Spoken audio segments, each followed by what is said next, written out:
aujourd'hui nous allons faire un cours qui s'intitule « Je sais relire pour vérifier la conformité orthographique ». Et donc on retiendra le mot champion comme ça au pluriel.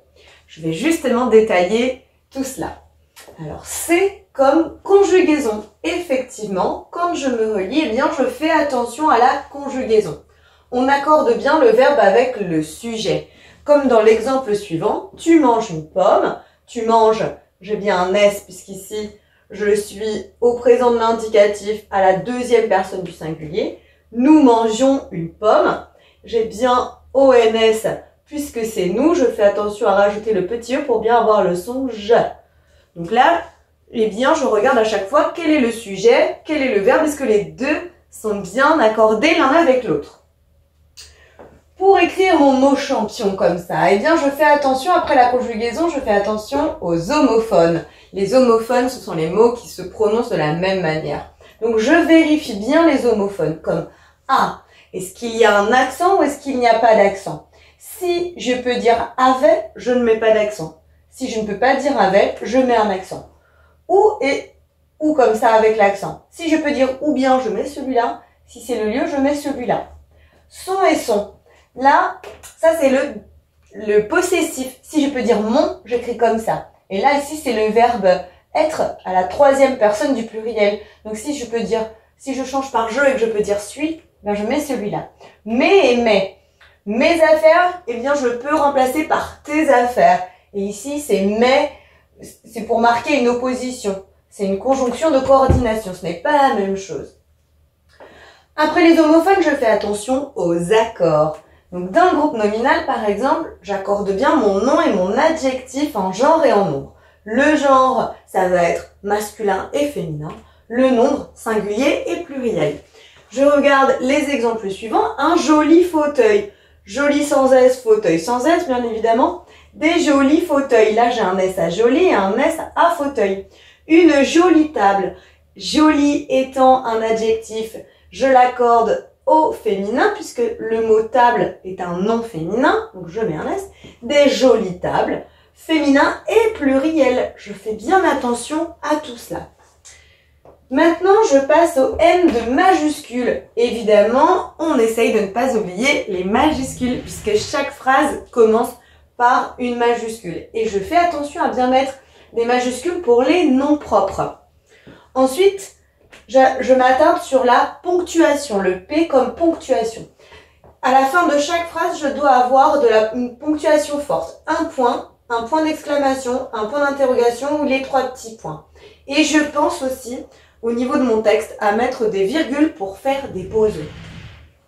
Le I signifie illisible, mais ça ne veut pas dire que ton écrit doit être illisible. Au contraire, ton écrit ne doit pas être illisible. Il faut qu'il soit lisible, il faut que ce soit clair. Ensuite, je fais attention au O de orthographe. Si bien que si j'ai un doute, eh bien j'utilise le dictionnaire. Et surtout, je fais une relecture de mon texte.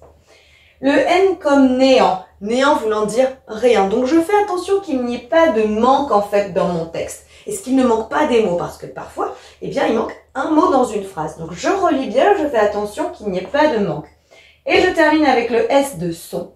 Et donc là, je fais attention à bien écrire les sons que j'entends. J'ai mis au tableau le son vent. Effectivement, vent, je peux le retrouver comme ça, V-E-N-T d'ailleurs dans le vent de dehors, hein, tout simplement.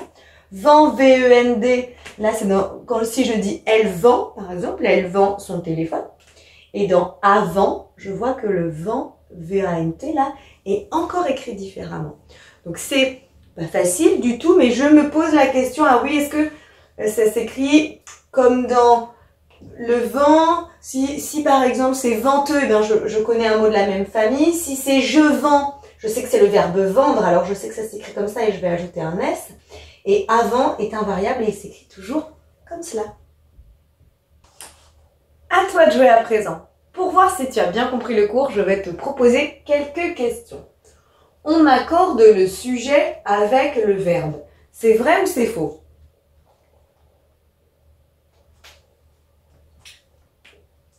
C'est vrai. Pour distinguer les homophones A sans accent et A avec accent, Si je peux dire avait, alors je mets un accent ou je ne mets pas d'accent? Si je peux dire avait. Je ne mets pas d'accent, hein, puisque ça signifie que c'est le verbe avoir. On écrit des grandes filles. Comment j'écris grande? Puisque j'accorde ici avec le nom. Fille, c'est féminin. Une fille, donc ça je le retiens. Et ici, c'est féminin pluriel. Des grandes ES, des grandes filles. Pour chaque phrase, je dois commencer par une majuscule. C'est vrai ou c'est faux? C'est vrai. Et je termine avec les noms propres, c'est-à-dire les noms de ville, les noms de pays, les noms de famille, les prénoms, n'ont pas besoin de majuscules. C'est vrai ou c'est faux? C'est faux! En tout cas, on retient bien le nom de champion au pluriel, puisque c'est ça qui va t'aider à vérifier justement que ton texte est bien écrit. Et tu peux également t'entraîner avec les exercices en ligne. J'espère que c'est plus clair pour toi maintenant. À bientôt! Maintenant que tu as tout compris, entraîne-toi en faisant les exercices ci-dessous.